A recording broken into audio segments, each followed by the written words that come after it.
Salam alaikum. Alors, on va passer maintenant pour l'exercice 3. L'exercice 3, on a F et J. F est égal avec U1, U2 et J est égal avec W1 et W2. La première question nous a demandé de calculer la dimension de F et la dimension de J. Alors, pour calculer la dimension de F, on connaît selon le théorème fondamental que le cardinal de P est égal à la dimension de F si la famille P elle est libre. Elle est une base, il forme une base. Pour qu'elle forme une base, elle va être libre et génératrice. Donc, vérifions si la famille P qui est formée de vecteurs U1 et U2, est-ce qu'elle est libre et est-ce qu'elle est génératrice pour qu'elle forme une base. Alors, on a ici F est égal à vecteur U1, U2, qui est par définition une famille génératrice. Donc maintenant, la génératrice, elle est validée, elle est vérifiée par définition. On passe maintenant pour voir si P elle est libre. Donc P est libre. Comment on calcule? Bien, comment on vérifie si P elle est libre ou non? Ici, on peut dire que, si vous vous rappelez dans l'exercice 1, on avait parlé d'une famille qui est composée de deux vecteurs. On a deux méthodes pour vérifier si elle est libre ou non. Soit, on va voir la combinaison linéaire qui est la méthode classique, alpha et bêta, etc. Soit on va passer pour la méthode des collinéaires, si les vecteurs ne sont pas collinéaires et donc la famille elle est libre. Donc cette méthode elle est plus simple. On peut dire ici qu'il existe un certain alpha qui est différent de 0, tel que alpha U1 est égal à U2. Si cette condition elle est vérifiée, on dit qu'il est collinéaire et donc elle n'est pas libre. Si elle n'est pas vérifiée, ils ne sont pas collinéaires, donc la famille elle est libre. Donc prenons un certain alpha, faisons par exemple alpha est égal à 3, d'accord? 3U1.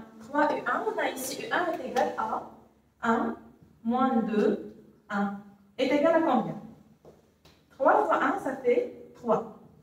3 fois moins 2, ça fait moins 6. Puis 3 fois 1, ça fait 3. Est-ce qu'il est égal à U2? On a U2 est égal à 2, 0, 1 qui est différent de 3 moins 6, 3. Donc ici, on peut dire qu'il est différent à U2. Et donc, les vecteurs ne sont pas collinéaires. Et s'ils ne sont pas collinéaires, donc P est libre. Si P elle est libre, on peut dire que P est libre et génératrice, donc elle est une base. Si elle est une base, on peut, donc si P est libre et génératrice. Donc ici, par conséquent, elle est une base. Et maintenant, tant qu'elle est une base, on peut dire que le cardinal de P est égal à la dimension de F, qui est égale à combien? Le cardinal de P est égal à combien? On a P elle est formée de U1 et U2, c'est-à-dire P est égal à 2. Donc la dimension de F elle est égale à 2. Et voilà pour le calcul de F, la dimension de F. De même, on va faire pour le calcul de la dimension de J. Donc ici, la dimension de J, on va remplacer U1, U2 par les W1 et W2. Et après, on verra, on va trouver combien en termes de la dimension. Donc ici, la dimension de J. Dimension de J, on a P de W1 par P' et W2. On va également vérifier si elle est libre et génératrice pour que ça forme une base. On a par définition, on a J est égal avec 2 W1, W2 qui sont par définition génératrices. Reste à vérifier qu'il est libre par la même méthode qui est la méthode de collinéaire. Donc P' est libre, quel que soit alpha appartient à 0, alpha W1 est égal à W2. Prenons un autre alpha, si on prend par exemple 2, on prend alpha est égal à 2. Pourquoi on prend des nombres un peu bas? Pour éviter plus de calculs. Mais on peut prendre 12, 100, 1000, ce que vous voulez. Quoi que ce soit, le nombre réel que vous choisissez. Donc ici, 2 facteurs de W1.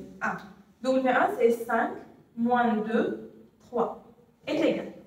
Donc 2 fois 5 ça fait 10, 2 fois moins 2 ça fait moins 4, et puis 2 fois 3 ça fait 6, qui est là différent de W2 qui est moins 1 de 0. Donc on peut dire que les vecteurs ne sont pas collinéaires, P est libre et génératrice, donc par conséquent, elle est une base. Si elle est une base, le cardinal de P' est égal à la dimension de J.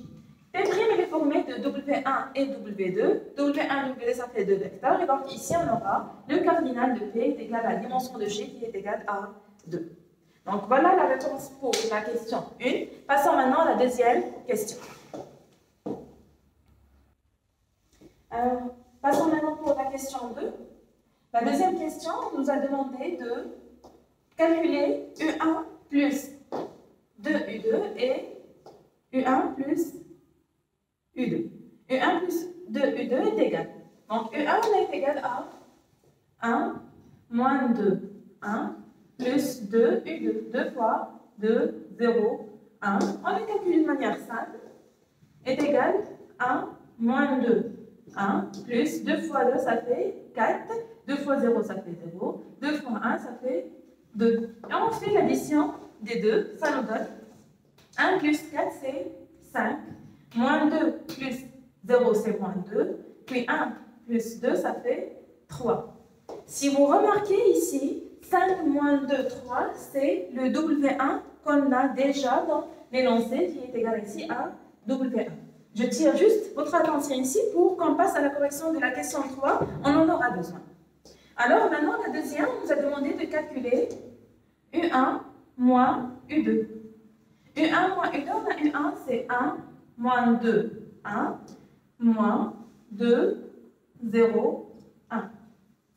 Alors ça nous donne 1 moins 2, ça fait moins 1. Moins 2 moins 0, c'est moins 2. Puis 1 moins 1, ça fait 0. Et si vous remarquez ici, moins 1 moins 2, 0, c'est ce qu'on a ici en termes de W2. Parfait. Maintenant, la troisième question. La troisième question, on nous a demandé de déduire que F est égal à J. F est égal à J, c'est-à-dire, on nous a déjà donné ici, F est égal avec U1, U2. Et J est égal avec W1, W2. Et lorsqu'on nous dit en déduire, c'est-à-dire on doit utiliser les réponses précédentes. Ici, on a déjà montré que W1, il est égal à, ici on a W1, c'est ce qu'on a trouvé dans la question précédente, est égal à U1 plus 2 U2. Et W2 est égal à U2, U1 plutôt, moins U2. Donc ça c'est quoi? C'est la combinaison linéaire de U1 et U2.